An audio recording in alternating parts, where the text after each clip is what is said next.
If you can, just try to picture the landscape at Saqqara around, 2670 BC? It's just flat desert.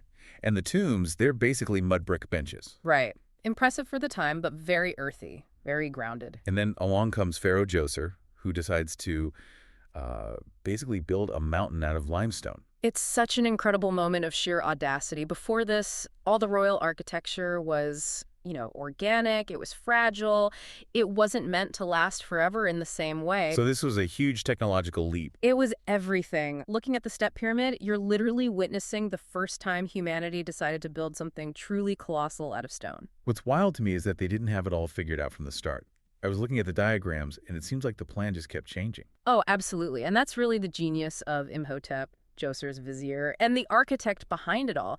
He was, for all intents and purposes, inventing the process in real time. So what did it start as? It started as a fairly traditional stone mastaba, that flat rectangular tomb shape they were all used to.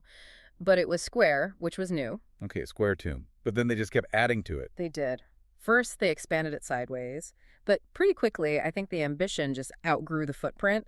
And that's when the real genius struck. They went up. They went up. Instead of just going wider, they started stacking smaller mastabas on top. First 4 steps, then finally 6. It evolved into this 62-meter stairway to heaven. But there's this really fascinating detail in the design. They're using this brand new eternal material stone, but then they carve it to look like reeds and wood. Yes. It's an amazing insight into their thinking, isn't it? Why do that? It's like they wanted the permanence of stone, but the comfort and aesthetic of home. So you get these incredible stone columns that are carved to look like bundles of reeds or ceiling blocks that look just like palm logs. They were petrifying their world to make it last forever. That's a perfect way to put it. And the scale of that world is just immense. The whole complex has this huge wall around over 10 meters high with 15 different gates. Ah, but that's the trick. Right. Only one of them actually opens. The other 14 are false doors. For his spirit, for his ka. Exactly. The living use the one real door, but the king's spirit can pass through any of them. And that really brings us to what most people miss when they visit. What's underground? The labyrinth. It's a subterranean palace. We're talking about almost 6 kilometers of tunnels and galleries carved deep into the bedrock. 6 kilometers. That's unbelievable. And it wasn't just bare rock down there, was it? No, not at all. It was beautifully decorated. They found thousands and thousands of these gorgeous blue faience tiles. The shiny ceramic ones. Yes, and they arranged them on the walls to look exactly like reed matting in an earthly palace, again making his eternal home feel like his worldly one. They also found a huge number of stone vessels, didn't they? Something like 40,000 bowls and vases. Which is an incredible find, and many of them had the names of his ancestors on them.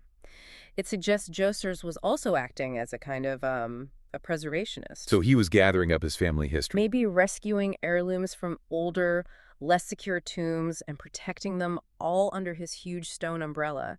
It's this beautiful blend of respecting the past while creating something radically new. That idea, that blend of preservation and radical innovation, it actually reminds me a bit of our sponsor, Silk. That's a great connection. Well, just as Imhotep looked at mud bricks and saw a future in stone, Silk looks at business processes and sees the future in AI and automation. So if you're looking to figure out where autonomous agents could really make an impact for your business, or you need help with AI training and software development, they're the architects you need. You can find them at embersilk.com for all your AI needs.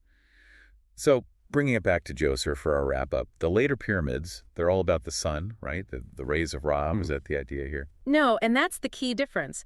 This was before that big shift to solar theology. The step pyramid is all about the stars. The stars. It's oriented north-south.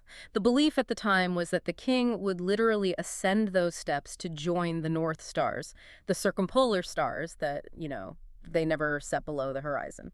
So the goal wasn't just a burial. It was to become eternal. Yeah. To become one of the stars that never die. That's it. To achieve a state of permanence.